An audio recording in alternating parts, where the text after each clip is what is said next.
Connecting and slowing down is a really essential part of drawing, and also really being tied to describing something a certain way can inhibit our ability to sort of be free with it and develop possibilities that we, might not have expected. And so one way that I love to do that is blind contour drawing. So I have this little clementine, and what I'm going to do is I'm going to take it and I'm going to start to peel it. And as soon as I start to peel it, I suddenly notice this smell start to emerge. And so that's a way to connect with your subject, as a sensory connection, this sort of sweet, sweet smell of the clementine. And now that I've opened up the skin, it also is much more interesting to me as a subject to draw.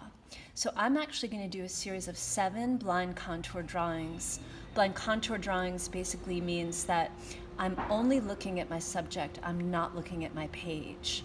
I'm going to fill this entire page with these drawings. So what I'm going to do is, right now I'm looking at the clementine.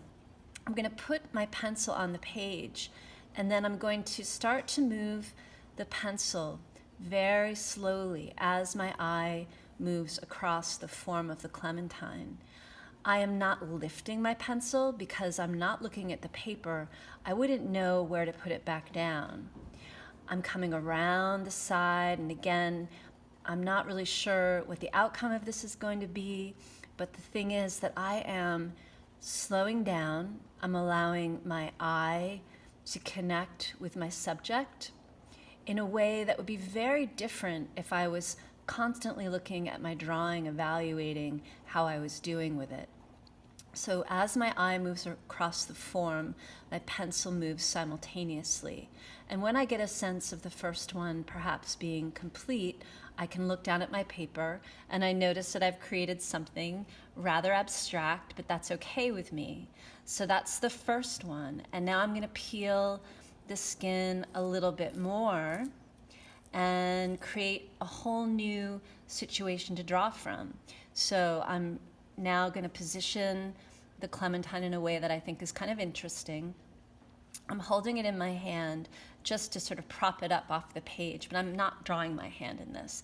So here's my second blind contour. You can start anywhere on the page. If you want to kind of work in a sequence, you can do that if you want to. I'm going to start a little lower this time. So I put my pencil down, and that's the last time I'm going to look at the page. I'm just going to look at the fruit. I'm going to smell the sweet smell of the fruit. That's connecting me to my subject. And again, I'm slowing down. If you think you're drawing slowly enough, perhaps slow it down a little bit more. This connectivity is really crucial. So I'm going to come around the peel here. I'm letting go of my need to have an outcome because I really can't control it. And I'm also noticing if I'm pushing kind of hard with the pencil, or if I'm maybe finding areas where I could let up on the pressure a little bit. So here's my second blind contour. I'm going to do a third. I'm going to keep on peeling. Do a third one here, where the peel is even more, revealing more of the fruit. So I'm going to go ahead and maybe I'll start this one up here. And now sort of the wedges are revealed, which is kind of neat.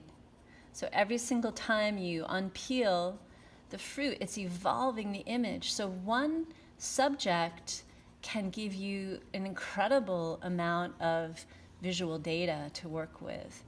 And this transformation of a subject, where the subject in this case was once almost a perfect round ball, then reveals these gorgeous abstract shapes as you transition it and as you peel it.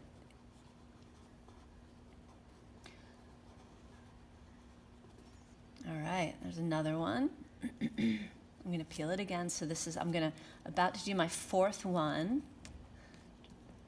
And I'm going to turn it this way. I'm okay with them overlapping each other. I actually kind of like that. So I'm going to come around the peel this time, around the fruit. Each time I turn it in space, I'm also learning something new about my subject. Each time I peel it, each time I turn it, I'm learning a little bit more, almost in a sculptural sense, of what the subject has to offer. Let's try it again. I might just actually start to break it open to reveal the inside.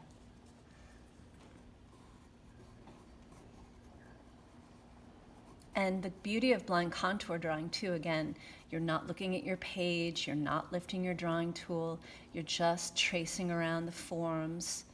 The beauty of it is also that sometimes a subject that might typically feel a little complicated to draw, when you just relax and let go, and just as your eye moves across the form very slowly, your pencil moves at the exact same speed, you are really creating this hand-eye connection, which is really an essential aspect of drawing.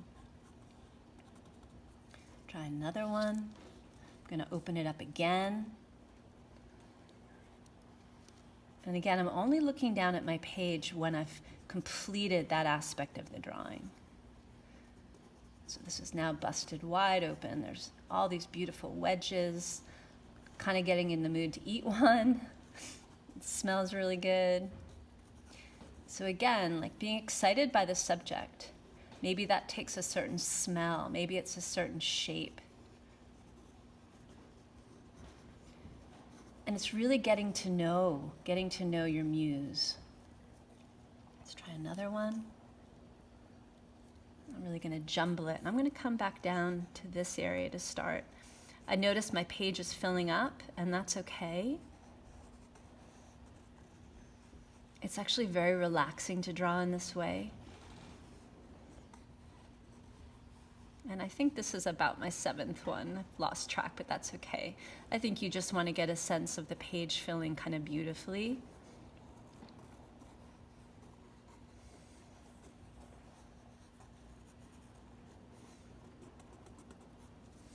And there you have this whole progression of this clementine coming apart and tracing that evolution, and beautiful sort of use of line, and really a journey for the eye, a journey of the hand. And this is just a wonderful way to connect with a new subject and to slow down and really learn to trust your hand-eye connection.